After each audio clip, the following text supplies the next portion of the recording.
Yo, how's it going, YouTube? It's your humble and gracious host, Stilo, back here again with another video. And the one thing you know about me, maybe you don't, I love watching artists in their natural state, working at their craft in the studio.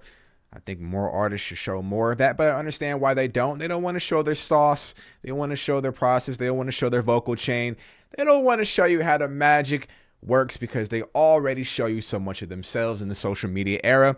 That's the reason. I understand it, but I love watching them. It's content for me. And yeah, I'm going to do Ariana Grande, probably do Bieber next, but it's what I'm into. And yeah, if you come across any of these compilations, send them to me in the comment box. I'll react to them. I love doing these. Pretty much those probably be priority because I love doing those the most. So if you come across them, send them my way. I'll react to them. All right, let's get into it. I heard Ari's one of the best in the business at arranging vocals. I saw one. She did positions, I think, on her channel.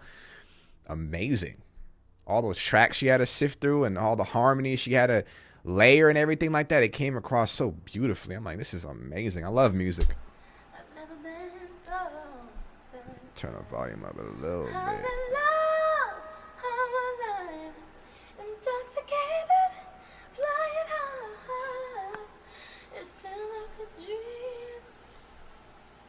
Can I make these headphones a little louder, Ariana, or? I'm kidding. Super theatery. Okay, I'll come back in. Got it. Great. She be blowing.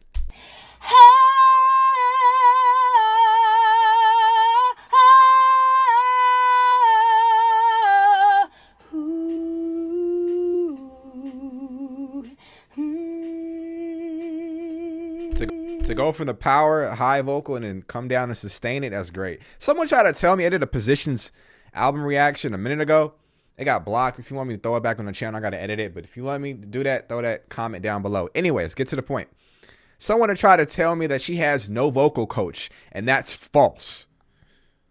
There's some naturally, gifted singers out there, but someone who tours as much as Ari and uses her voice as much as Ari, it would be hard for me to imagine and believe that she's had no vocal training, especially being an actress. They have vocal trainers on set. Come on, dog. I was born at night, not last night. All right, you know what I mean? I was so infuriated by that. We definitely need more.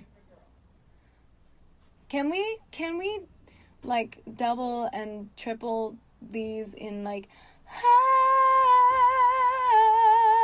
just to have the texture? Because it's very like balls. It's like woo right now. Okay, cool.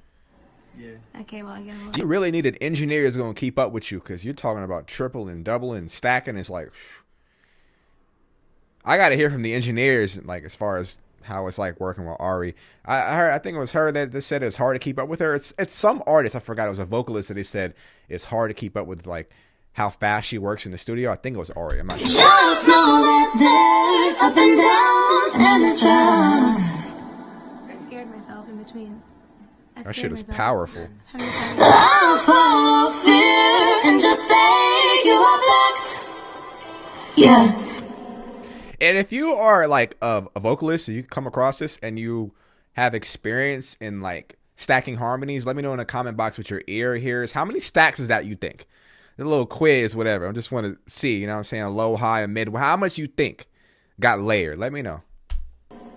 Because I want to train my ear to hear more harmonies. Just know there is so much room at the top. So I hear softer. Of course, it's a lower tone. It's always got to be a lower tone for the bass. I hear her mixed. I hear the high note. She probably went a falsetto softer. So I'm thinking that's already 3 to 4 layers already. Do we need a little yeah? Get this shit off my screen, man. All right.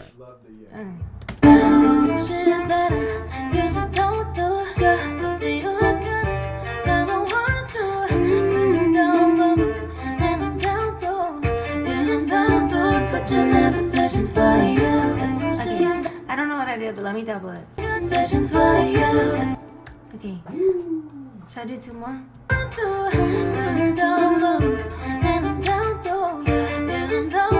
Such an obsession for you.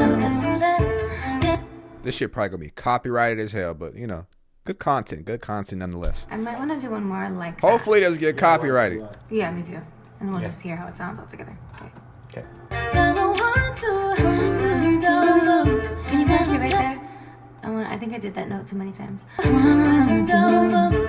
So that's the counter melody, right? Okay. Just it's gonna be messy, but can I hear everything back together?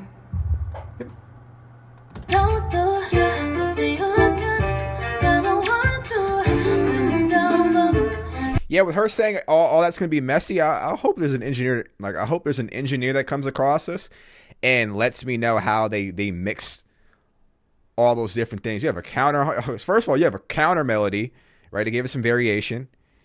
You probably have the original lead melody that she went with. You have the high that she went with, you know what I'm saying? So it pokes out a little bit, it gives it some texture, gives it some flavor. How do you sift through that? Let me know.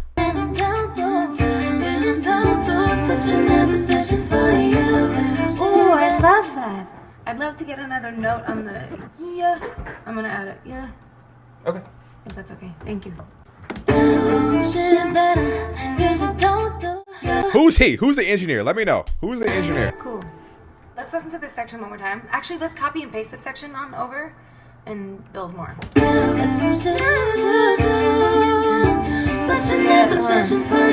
we, I think I need the, yeah, to happen. There's some shit that, yeah. Let's move it over to the right after the first phrase this time on the second half. There's some shit that, yeah. And then keep the second one blank because maybe I'll do something different there. Oh, okay. That's a lot of processing on that computer to handle all that vocal chain, all those vocal effects, so you can hear your voice, what it's gonna sound like. To get your ear to train and see like, okay, this is what it's gonna sound like how my voice sits in the mix. Yeah, my computer would have exploded. I need a different computer. Don't do. You know, the second time. Okay, let me do one more note. Yeah,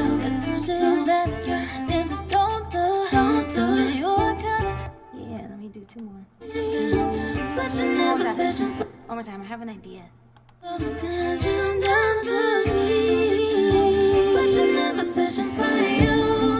Is that pretty? What I notice about what I love about women vocalists is that because their voices are higher than males on average, right? I feel like there's a lot more flexibility in what they're able to do in their higher ranges and go super high, really high, and even their lower tones are rich. Like I'm like, damn, you really have. If you think of like the voice as a spectrum, especially someone has as much range as Ari, it's like, damn, look. I think of it like this. This is how my mind sees it. This is what you can do with your voice, right? Just look at it like, in between here's the ranges. The key might be here. Let's say the key's right here. You're all the way up here for texture. You get here for the key, and you can kind of, I mean, not below the key. You got to be on key, but like here's the key, whatever. You can get right here for your. It's probably your lower tone for Ari, right? It's probably the lower tone, the key. She's probably all the way up here, type shit, and then you have all this room. You have all this room to work with. And it's just like, damn. You get what I mean? It's just it has so many different options. If you don't like a melody line, it's like, okay, I'm gonna take that out. That note's too similar to the original melody line. I'm gonna take that out and go higher, do a counter melody. You know what I'm saying? I think that's dope. I mean, not to say males can't do it too, people that have higher ranges and stuff like that. But like, I like listening to women to extend my range and just be like, okay, I hear where she took the note. Let me try to stretch it out. You know, bring out the softer tones in my voice. Fire. Nice. Okay, let me double that. You can punch me a little closer this time. Yep, I gotcha. I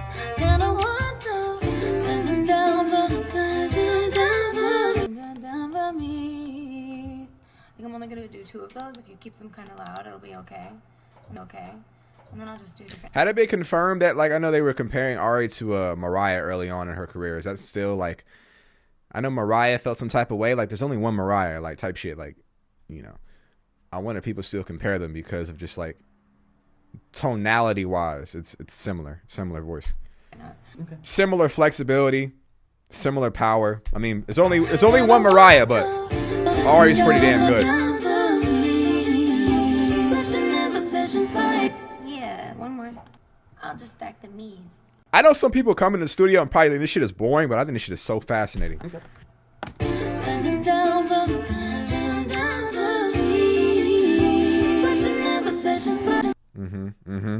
I like that. I love it. It was nice. One more, maybe. Okay. Those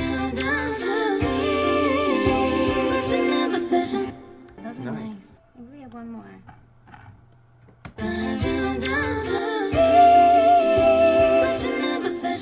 Okay. She didn't even have to do that, though. She didn't even have to do that, but I know it added a little bit of... See, the cake was already done. The cake was already done before Ari added that later. You feel me? The cake was nice. Bring it out. Happy birthday to you. Threw the candles on that bitch and everything. She just added, you know what? I need a couple more sprinkles. You know what I'm saying? It's missing some sprinkles. Double. Can you put the lead a little bit louder again, please? Yep.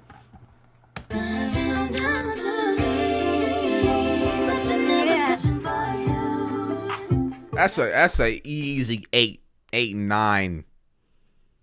With the doubles, easy 10 layers. Easy. Tight.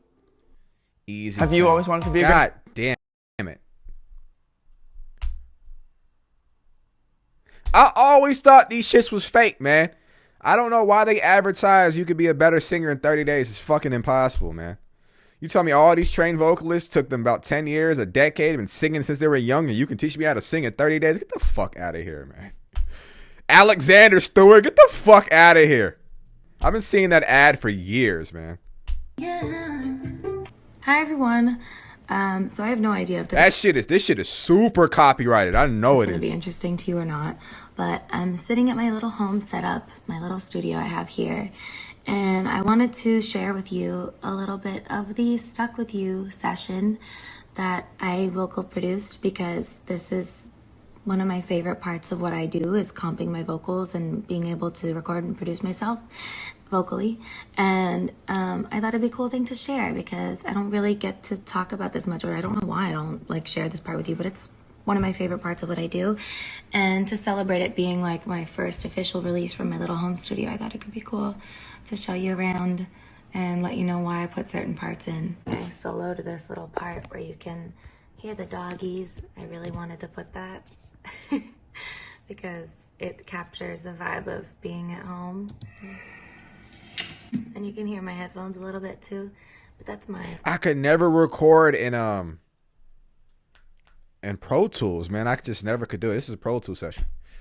You go into the singing bit, and you can hear. I'm more of a Logic You guy. can see where I put the ad libs, and then I edited in us giggling here.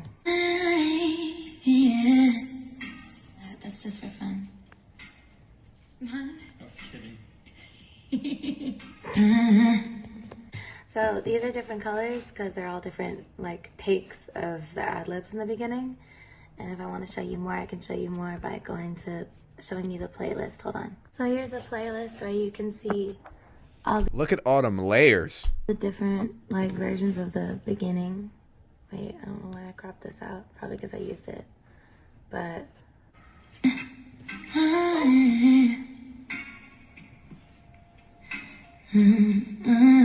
One of the greatest advancements of technology. Sorry to cut on the ad lib. I'm gonna take it back up. One of the greatest advancements of technology is the fact that recording equipment has become so affordable, so we can do this at home and be able to work on our craft and do this, and she can do this at the comfort of her home to be able to get her expression out. Whereas, like, think of so many years back, right? How expensive recording was, and they had to record on reels. You know how expensive it was, or how costly it was to mess up on a reel. Oh, you got to take that and rewind a reel and split the reel. It's like, bro, like, no engineer has any patience. You had to come in there and be Mariah Carey. You had to nail that bitch. Like, you had to be like talented off the bat. And I feel like it shortchanged the work ethic process for you to be, get up there. Not everyone is talented. Some people just work really hard and they end up getting their skill up to par. And some people, their ear has been conditioned from youth, whether they grew up in the church, whether they had a mother that was a singer, whether they had a dad as a producer. Music comes easier for some people, whereas like for me, like I don't have anybody in my family that are musicians. So for me, it took me a longer process in order to work on my craft, and I'm still working on my craft. But because recording equipment has become so affordable, I'm able to mess up at the comfort of my home and be able to refine myself and find a style that's for me. So seeing all these different things like that and being able to record with your dogs in the background, just like, at your chair and just comfortable and stuff like that. No judgment. Nobody hears it unless you put it out. I think that's one of the greatest advancements of technology. And then, oh yeah, see, that's the that I used here. And then there's another take. No, we don't have to use all that. That's just for fun. There's the that's just for fun. More little thingies. Grounds for Justin are here. Nobody on these trees. Ain't no other way that I could spend it. I could stay here forever. So you see these little splices here? I chopped this up because my rhythm wasn't exactly how his was. You see his vocal here. I had to chop this up and nudge the words around so that they would perfectly match how he sang what he sang. And yeah, I love working on timing stuff. It's like so satisfying. Wait, let me unmute his vocal. Timing is a very, very, very important really important factor of making music. Timing and rhythm is very important. That's like the backbone, that's the backbone of melody. And like if you're a rapper or whatever, so all we have is timing and rhythm. But if you're a singer, it makes you a better songwriter if you understand timing and understanding the pocket. Of course, you can be like a blow you out the water singer, but if it's not in the pocket and something that someone can groove to or someone that can sing along to, is essentially you're going to be a great vocalist, but you're not going to be a great songwriter. So that's the things that a lot of great songwriters possess, is the being able to sit in the pocket and being able to come with things that it's just like the rhythm dictates it. So if you can find yourself tapping, you know what I'm saying? My rhythm is trash, but I don't know, like my timing is good. So I'm able to learn things in different ways where it's just like I can't dance for shit, but my rhythm is good in other areas. I don't know, it's weird. But yeah. I could stay here forever. If I hadn't fixed the timing, it wouldn't have been perfect. See, if I just kept the take as it was, it would have sounded like I could stay. And it sticks out. We recorded it because it sticks out. So it's like you would hear like, oh, whereas it wouldn't have blended in a harmonious way. I get it. Here forever. It's the attention to detail. I saw a tweet about this. It's the attention to detail that separates good from great. Being able to be like, okay, and also getting lost in the details is the flow state that people talk about, where you're able to, because you're lost in the process, you don't really think about much. Like, in my opinion, while I'm like recording and stuff like that, I don't think about like, what am I going to eat today? Or like what someone tweeted out, or like, damn, like what time do I have to get up for work tomorrow? It's kind of like you're just focused on that task. And that's the best thing I like about the creation process. Maybe you don't make music, but you're creative in some way. I bet you understand the flow state process. I had to make all the timing perfect. Jumping means, if anyone has any weird questions about that, is you pick certain parts of different takes and you comp them together to make the performance that you like, whether it's because you like the tone more on certain words or the delivery more, or you just sucked on a certain take. You put them together like this. Stay here for a lifetime. You know? I'm stuck with you, stuck with you, stuck with you. I'll even add to it. I don't even know if Ari showed her a chain, but I'll add to it. Hold on. Let me show my stuff.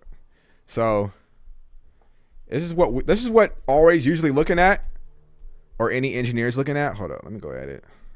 Okay, so this is what we usually look at. You see our stuff is like colors. Mine is red. I should probably like change the colors because it's all red. I like how she has different colors. But this is our chain. This is our vocal chain. This is usually the processing and stuff like that. You know, you have your reverb, you have everything like that. It looks confusing to a lot of people, your reverb, your EQ and stuff like that. And you change these to be able to, you know, adjust to how you want it, how your voice to sound. It's actually very freeing. When you find your vocal chain, it's the most freeing thing in the world, honestly. And then yeah, these is your takes and below, and you know, for rhythm purposes, if you want to retake and stuff like that, that's pretty much what she was talking about. Okay, all right, back to the reaction.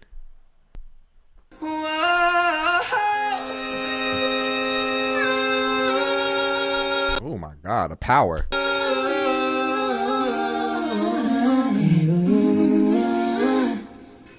Stuck with you, stuck with you, stuck with you. A dragon second. Little ad, huh? Little ad, huh? Throw that out of there 1 second. I'd watch your ad 'cause I appreciate. I would watch it if I wasn't doing a video right now, but like, you know, for purposes, I have to skip it. Thank you for the content though.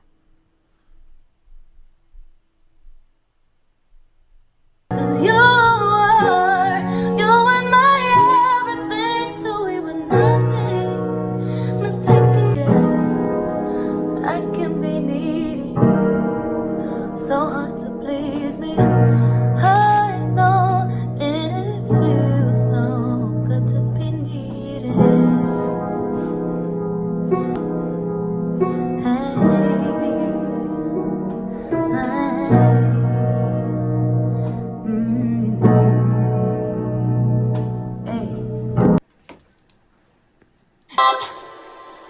Yeah. Oh, that's it? Yeah. Okay. I scared myself in between. I scared myself. There's also what I also like about modern technology. In your vocal chain, you're able to sort of mimic some of the functionalities that you don't have the luxury of having. Like this board right here, for instance, this board that you see in front of you. There's ways to get certain presets in order to mimic that effect, as far as like adjusting your levels, everything around it for that studio experience. You can do it at the comfort of your home, which is amazing. If you want to learn more about that, I think you should follow this artist, this R&B singer. You may not know him. If you do, you do. But Devin Terrell, very good. If you want to learn about like how to find your vocal chain and like understanding like what you can do as an artist to kind of like get a better grasp of like your sound and how you want your voice to sound, I recommend watching his channel. I had 7 panic attacks while I was filming this. 7. 7 panic attacks. That could speak to how nerve-wracking the process could be sometimes. Because you don't want to fuck it up and have it sound like shit, you know?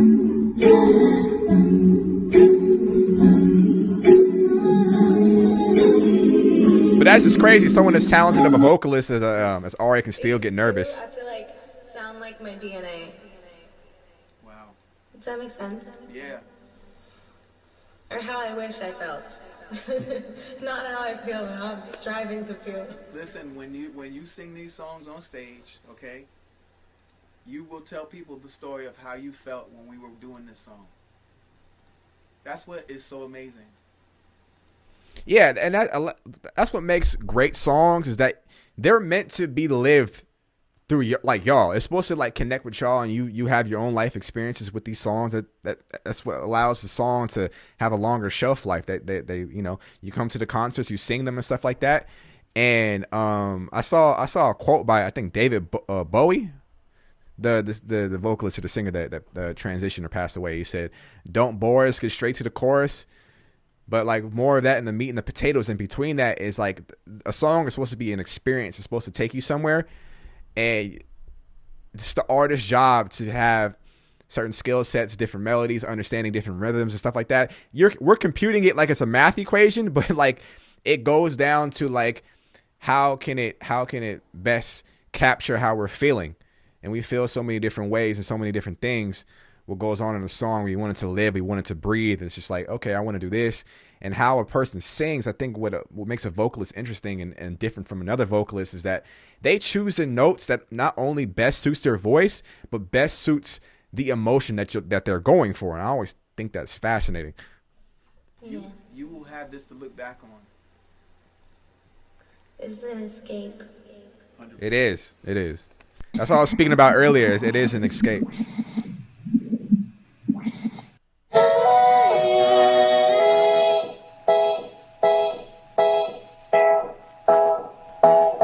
I ever quit YouTube, I'll be doing this full time. Like I just want to be in a session. I wanted, if I'm not creating it, I want to be around. I just want to be around the music. So, you know.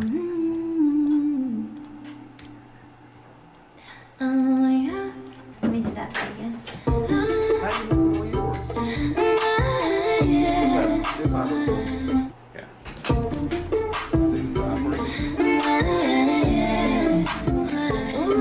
That's hard. Nice. Absolutely. One more.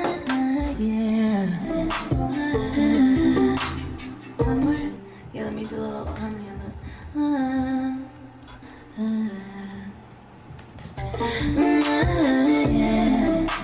more.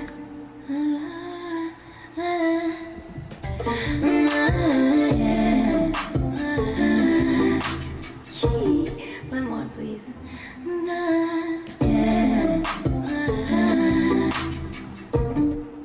That's pretty. Nice. One more note. You got it.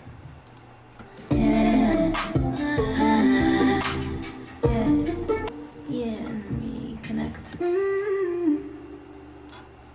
Actually, let me hear that back. Maybe it's too much.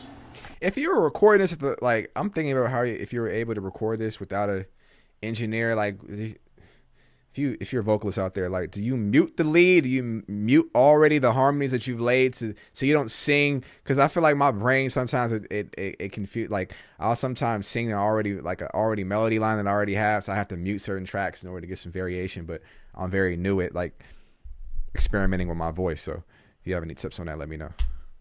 I guess what I'm asking is like, do you let all the tracks play and be like, okay, I'm gonna go with this, or you mute all of them and be like, okay, I'm gonna do a different one. I'm gonna double up on this one. A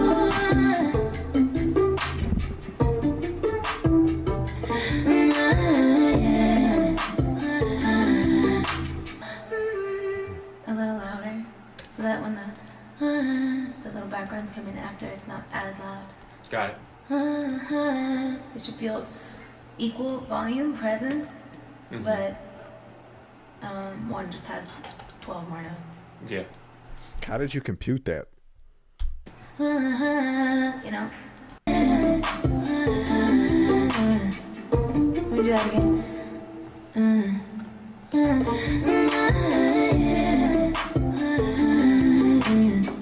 Yeah, just keep it. Yeah, and then we're good. I'll come out. I need to stop. Great. I love that. I love that. I would have never thought that he act like 10 or how old is he? We're in 2022. Like 11 years ago when I first saw the show Victorious. Granted, I didn't. It's probably a many. I think he's also another songwriter. The guy that has dreads, he's also a fantastic songwriter. I forgot his name. I can't think of it off the top of my head. I probably think of it after editing. But like he wrote for Drake, or he wrote with Drake. He's written with Ty Dolla $ign. Like all those people from Victorious are like actually super talented vocally, and like they make songs in some way. But I never thought that the person playing Cat will be one of the greatest vocalists ever at the time. You know what I mean? I love that. That's really great. Of course, it's been there's been a bunch of development in that time span. It's been 11 years of development, so she knows more and able to like just to say like, yeah, that has 11 more notes. That's crazy to me. That comment. I don't know. But yeah, shout out to Ari, bro. I can watch Ari stack vocals and record all day. Anyways, if you like this content, you want more content like this for me, let me know in the comment box. I'll do it when I can. Like I said, those would probably be priority. So I just like watching people record. Yeah, hope you're having a wonderful day, wonderful evening whenever you're watching this. Stilo Vino. As always, y'all be safe, y'all be easy, be creative, be altruistic, be kind, be giving, do something great today, chase your dreams, and make your family proud. You feel me? I'm out of here. Shwee.